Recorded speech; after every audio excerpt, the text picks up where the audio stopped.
Groveland. Do you know what's up?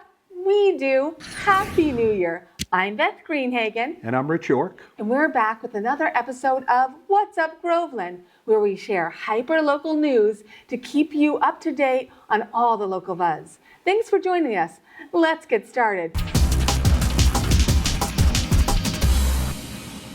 Okay, Grovelanders, we're back with another installment of Where Are We in Groveland? We'll show you a town highlight and you'll get to guess where it is. And then we'll tell you about the landmark. So where are we? And now back with the news. Groveland's Community Preservation Committee will soon review project proposals that were submitted by the deadline in December. These are the proposals that will be considered for funding in 2026. The reviews include presentations by the applicants to the committee. The committee may ask for additional information or changes. Proposal will then be checked to make sure they align with Community Preservation Act or CPA requirements. In February, the committee will vote on the projects. Final approval happens with a vote at annual town meeting in April. A variety of 2026 proposals include additional trail improvements, Perry Park restoration, video museum developments, and upgrades related to the Pine Rec area. Approved projects can begin in July. The CPA has funded over 70 projects in Groveland in the past 18 years. Successful projects include restoration of the Riverside Cemetery entrance, playgrounds at the Pines, Washington Park, and Bagnell School, the rehabilitation of Washington Hall, and automation of historic town documents by the town clerk. The CPA has provided and continues to provide funds that play a key role in preserving, protecting, and updating our town resources. Funds collected locally are matched by the state every year from 30 to 100%. The CPA has made improvements possible, enhancing the town and making it desirable for existing and potential new residents. Speaking of community preservation, we have a special interview for you this month. Here's our reporter, Elaine Temesian News, with more. Hello and welcome to Groveland Community News. My name is Elaine Temesian Muse, and today we will be learning about Jennifer Liston Munson and her incredible work on the Elm Park historical restoration, which is where we're standing right now. Hello, Jennifer. Hi. Thank you for letting us interview you today. I have a series of questions, but I also want you to feel free to add anything you would like our viewers to know. Okay. So for our viewers who do not know of Jennifer and her work, you are going to be amazed at what this one person has done and how much she has contributed to the town of Groveland. We have so benefited by her vision. So again, thank you for being here. Thank you for having me. I'd like to begin by asking you, what is your background? Well, I am an artist and designer and educator, and I lived in Groveland for about 13 years, and I owned a business that was right there, excuse me, in the center of town. Women owned and operated creative business, and I was very much had my eye on Groveland and its downtown center for many years. I now teach at Tufts University, and I'm an exhibition designer. So I lived in Groveland when you first started the grant process to restore Elm Park to its historic glory, or as close as you could come to with the modern day division of the land. Right. Let's start by having you share your story about how you got interested in this project. Well, as I said, I had this business in the center of town, and I had heard that the bridge was going to be replaced, and that there's possibility of this road being widened and possibly taking part of this park. And I thought that was not a good idea. And so I talked to Harriet Stanley, Representative Harriet Stanley at the time, and she told me of a workshop that was being held by the Massachusetts Department of Environmental Management about sort of protecting town centers and parks. So I went. And when I went to the workshop, when I saw the presentation, I was like, this is exactly what Groveland should do. And so I took the information, I wrote the grant, and I went to the town selectmen and asked if it would be okay if I submitted it. And they said yes. Yeah. Wow. And I noticed you said that you went to this workshop and then you knew that it's what Groveland needed to do, but you were the one that did it. So it's kind of neat how you became Groveland. Yeah. So in terms of, you kind of talked about how you started. So did you partner with anyone at those early stages or along the way? Yeah, so after I submitted the grant, and it was a $12,000 grant to study the site and to see if it was in fact an important historical landscape and eligible for the project, it was deemed that it was. That this design of the alley in the town center actually predated the Commonwealth Avenue Mall in Boston, and that it was a very significantly important historic landscape. And so I needed to apply for the next grant, which was then to do more study and to hire a landscape architect to make a plan. And when I wanted to do that, the selectmen said, well, you're going to need to join a commission, and I joined the Historic Commission. And I became the vice president of the Historic Commission. Jane Holden was the president of the Historic Commission. Okay, interesting start. So continuing on from there, you wrote the second grant. What was the process from there on? The process was to define, to study the park and to understand what were the significant elements of the original design, which included this alley of elm trees, the fountain that you see there now that did not exist anymore, and the lighting, and this being a kind of center spot for the town, and so.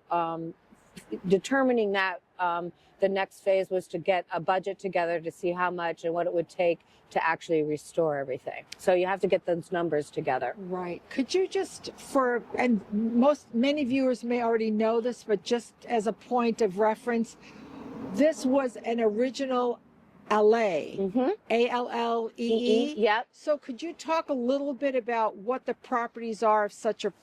Oh, that's a great question. The properties are, what's so fascinating, if you go back to the original, there was a dedication of the park when it originally opened. The alley creates a canopy of shade for the town, and the fountain is a shared water source. Those are two very important concepts for a sort of democratic town center, that everyone who lives here or passes by is entitled to shade and to water. And that includes little animals, because that fountain has a cup at the bottom for animals. And so it really is about not even just for the people who live here, but anyone who passes through here. How democratic of us. Totally poetic, and that was my biggest inspiration to continue. Was it? Yeah. Excellent. Okay. So here's a question. Okay. At any point, were you ever discouraged? Yes. Would you like to talk about that or not? It's just anytime you want to make change, and ironically, the change I was trying to make was restoration to the past, but anytime you want to make change, it can be very difficult because there is resistance, which is fine, but at times there are a few people who, could have been nicer about it. Yeah. So that's very, very hard sometimes, and it makes you wonder as a volunteer, if you really want to keep going. But it was 4 years of a part-time job. I would say it was at least 15 hours a week that I spent on the project. So 4 years from start to finish? That's right. Okay. Could you tell us what the final price tag was, and was everything paid by grant money? The final price tag was somewhere just right around $1.2 million. And it was not all paid by grant money because in the beginning, the grants that I wrote were matching grants. And that is a really important, like $12,000 grant was a matching grant. And that's why I had to create warrant articles for a vote. Oh. But it's a very important component of public projects to have, from the state, to have the local town commit also to the project, to buy into it. Yeah. Yeah. And, but the final price tag of about $1 million to construct this whole place that we are now was a grant from the state that I knew about that was tied to the bridge project from the Department of Transportation. And they have to, when they do these projects, they have money put aside for municipal projects. You just have to know what you want to do and have it all set, which I did. I had all of the construction documents all ready to go. And so I worked with Harriet Stanley and Bruce Tarr, Senator Bruce Tarr, two sides of the aisle. I worked with them. They presented it at the state level, and we got the money to actually construct it. What a team effort. Yeah. But definitely there has to be a leader. Yes, that's true.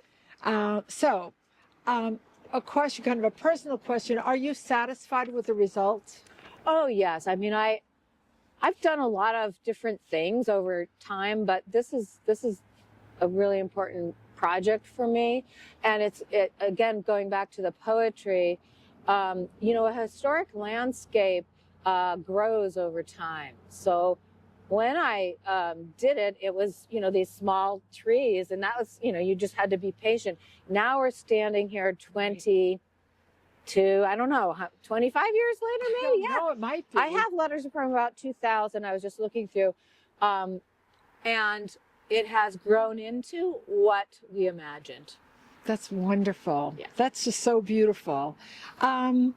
So I have another question, and that is, and I'm not sure if you're comfortable with answering this, but do you have any suggestions as to what we could do to improve what already exists here, whether it be maintenance or updating, anything like that? Yeah, I mean, one thing is that I hope that the original plan is always considered in any decisions that get made, because there's always, we start to see some of these highway signs. These are the things that start to chip away from the beauty and the sort of magnificence of this place.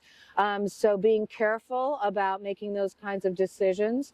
I can see there's a little maintenance that needs. This is such a solid gazebo here, which again is not just any old design. It was designed from the original meeting house turret, not the meeting house itself, but the turret that sat at top. It's as if it was taken down from the top and landed here as the gazebo. And it looks like it's in great shape. It's just needs a little maintenance. And we're coming towards our close, but I did want to ask you if you had any advice for our viewers about how they can make a difference in their community.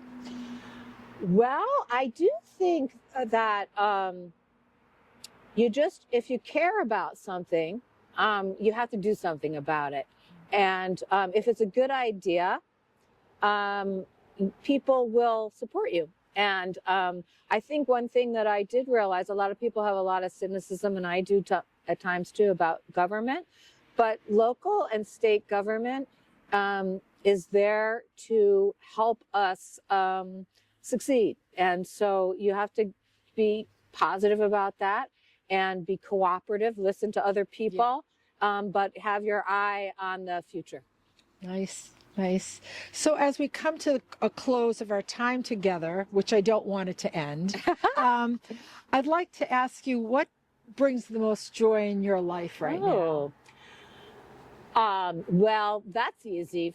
My family. Yeah, It's my family. doesn't surprise me, but Yeah, and so I think that that's maybe the basis of everything, and so that's why we care about history, we care about our past, and we care about our future. So well said. Okay. Is there anything I haven't asked you or that you'd like to share with our audience that you'd like to say? well, the only thing I'd like to say is just actually we've known each other since this whole project I began, know. and you were very important to me. As a positive voice and somebody who gave me the confidence to continue and that it mattered. And thank you for that. Well, I thank you for being a part of this, and you always will be. Thank you. So thank you so much for sharing your story with us today with Groveland Community News. And thank you, viewers, for tuning in, and we'll see you next time. Thanks, Celine. Last month, the Select Board heard a presentation on the Salem and Washington Street intersection. The town's engineering consultant firm, TEC, reported on data collected from their traffic study. Several improvements were recommended for immediate, midterm, and long-term timelines. The intersection is a high traffic zone used by over 6,000 cars and trucks per day. During the past 6 years, there have been 11 serious accidents at that intersection. Immediate recommended changes include replacement of older traffic signs, painting crosswalks, repositioning speed signs, tree trimming, and addressing low-hanging wires. According to TEC, these changes are low-cost improvements and could be accomplished soon. Other longer-term improvements include tightening driveways, better curbing and paving, and limiting entrances and exits from buildings. State grants are available to address some of these changes. The Select Board members asked questions and requested that the town administrator begin addressing these safety concerns to improve the safety of the intersection. 2026 promises to bring many improvements to our town's trail systems, which include Meadow Pond Reservation, VZ Park, Center Street Greenway, Town Forest Reservation, Community Trail, and Merrimack River Trails. The Recreation Committee and the Conservation Commission are working together to improve the trails with new CPA funding approved by town residents. The goal is to make the trails more widely known and accessible to residents. Recently, volunteers repaired 2 bridges in the Meadow Pond Reservation. The existing trail bridges were at least 15 years old and were falling apart. Oak planks from Bridge 2 were used to repair rotting planks on Bridge 1 and kept it usable. Bridge 2 needed to be completely rebuilt and now provides safe passage for walkers. All 6 trail systems will get new trail markers, signage, and maps. Volunteers will also build kiosks with large trail maps at trail entrances that will improve the user's experience. If you're interested in helping, fill out a volunteer form on the town website, grovelandma.com. And now we'd like to introduce you to an important new member of our town hall staff. He's been here for a few months now, and we think he deserves an introduction. Watch this. Hi, Stephanie Bartelt here from What's Up Groveland, and we are in Town Hall, and we want to meet a new face that you might not have been introduced to before.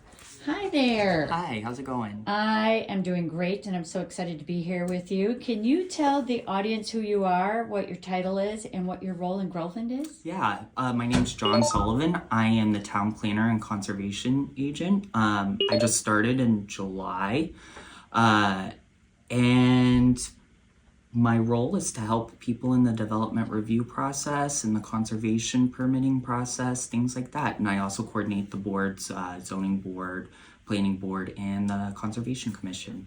That's a lot. It is. How many hours a week do you work? 40 max. Briefly, what is your background? Yeah, so I have a background in in government. Before this role, I worked as a local government consultant.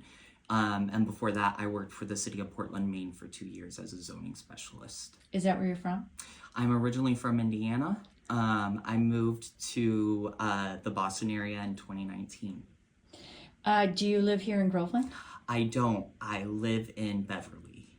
Nice. And what are your goals for Groveland? My goals are to make the department as transparent as possible and as accessible as possible. Also, refining any type of applications or informational documentation to make it as easily accessible as possible for the community. That's fantastic. Thank you so much for your time today. We appreciate you. No problem. Thank you for interviewing. Nice to meet you, John. Thanks for everything you do for Groveland. Okay, folks, it's officially winter. In January marks the Winter Festival at VZ Park. The Friends of VZ Memorial Park will hold their annual Winter Festival on Sunday, January 25th, 2026 from 12 to 3 p.m. at 201 Washington Street.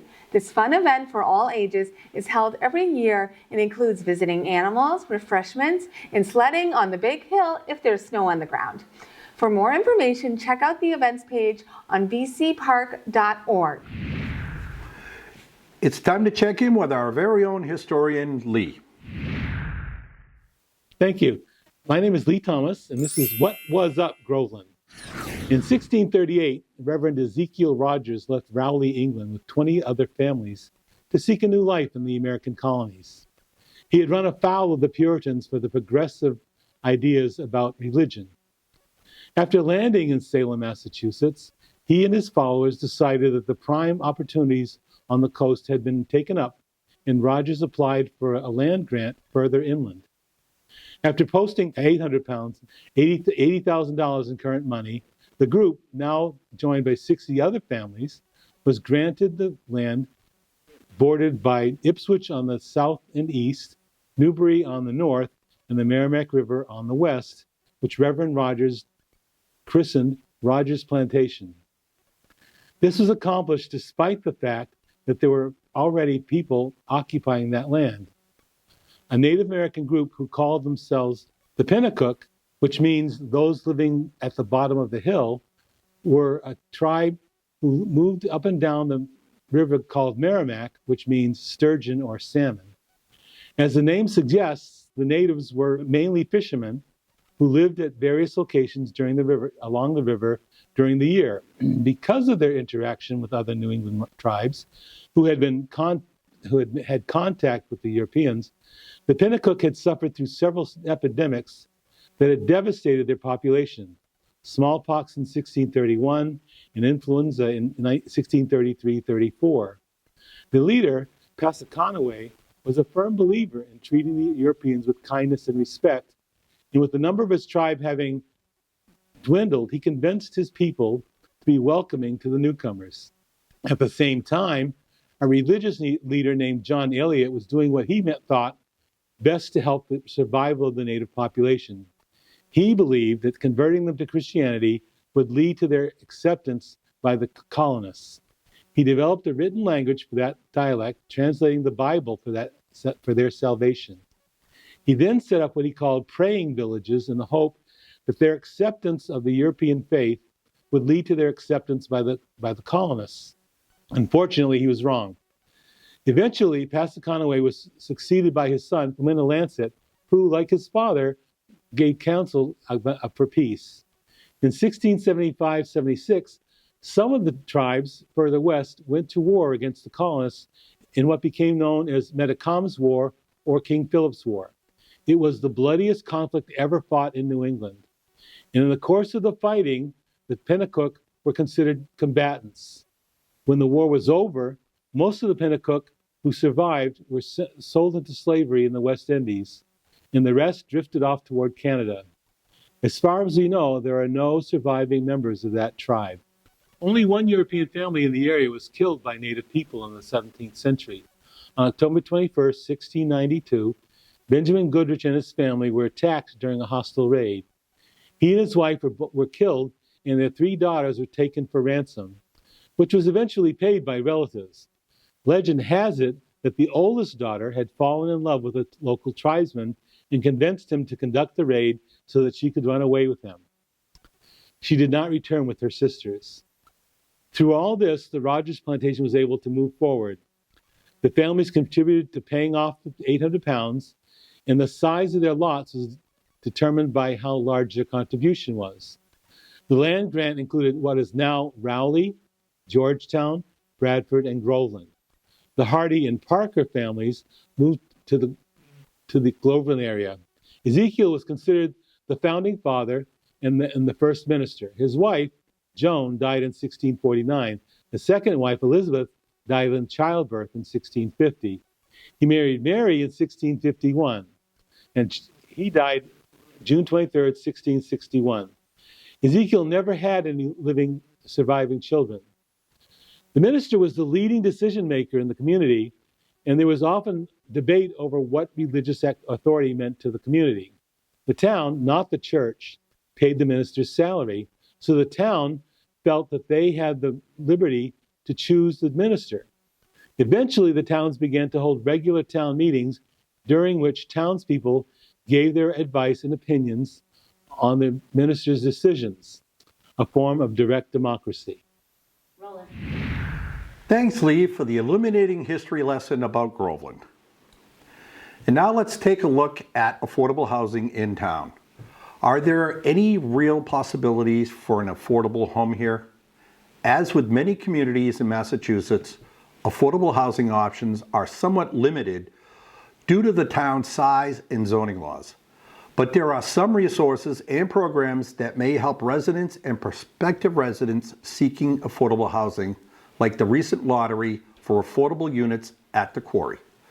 The Groveland Housing Authority manages public housing units for low income, families, seniors, and individuals with disabilities. Availability may be limited and waiting lists are common. Interested applicants should contact the Housing Authority directly for the most current information and application procedures.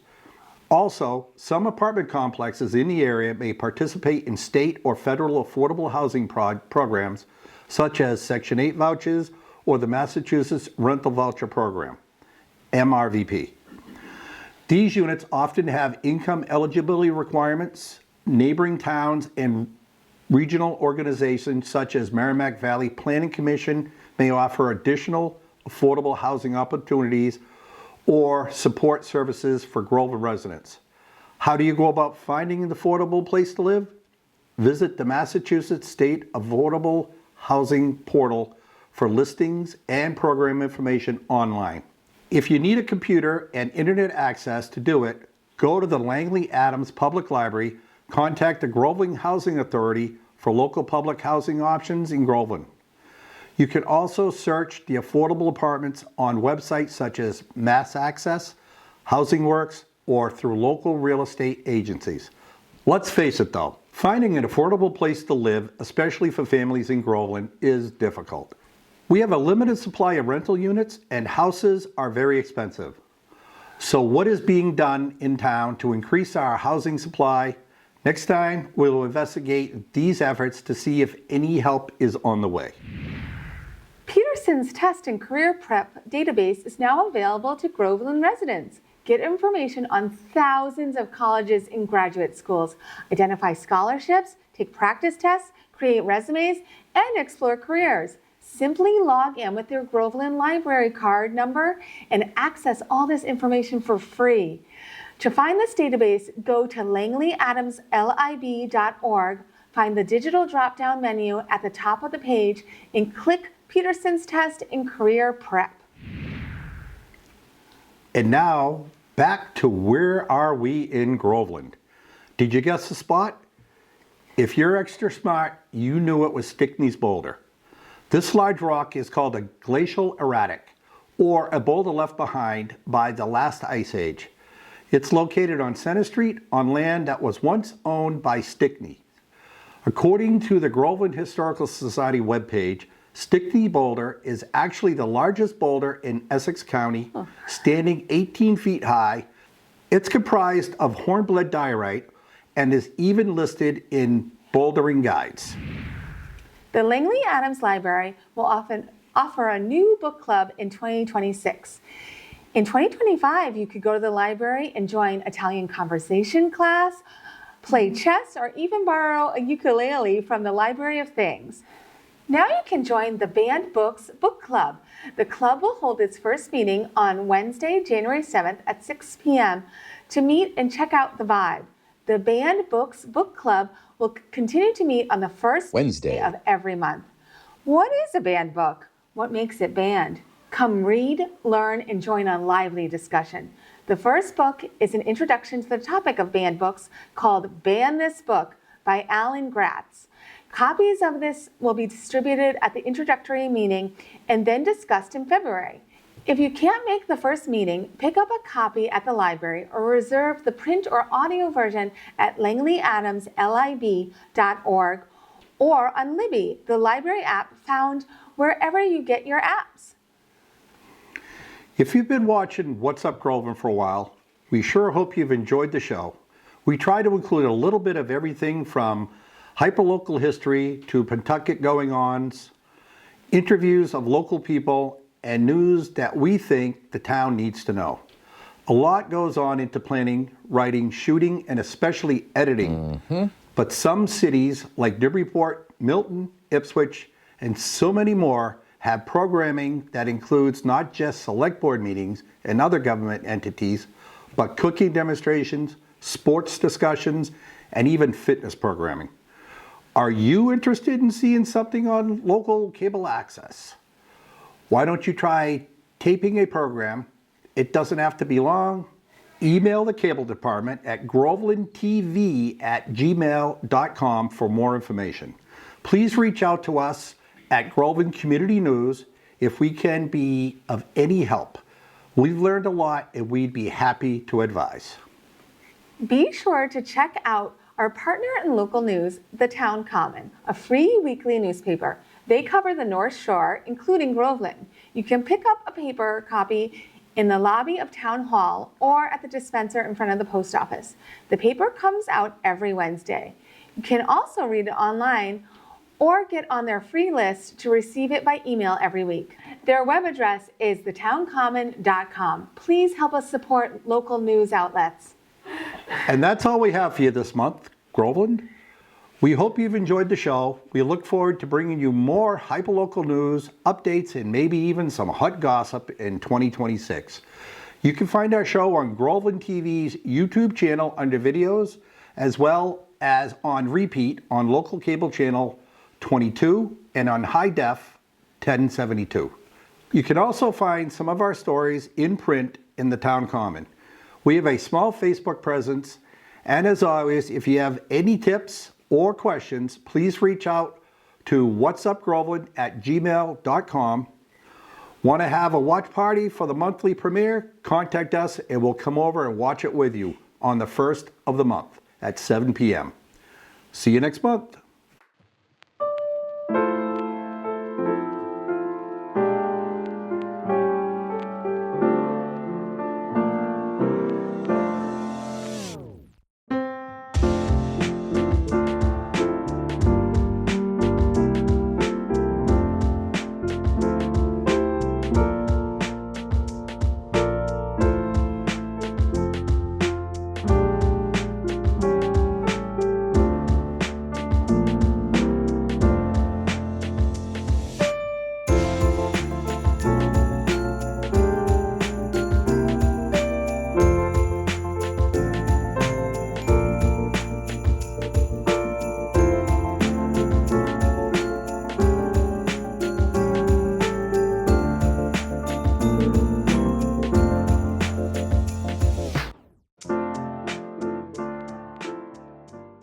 GCN, Groveland's Community News.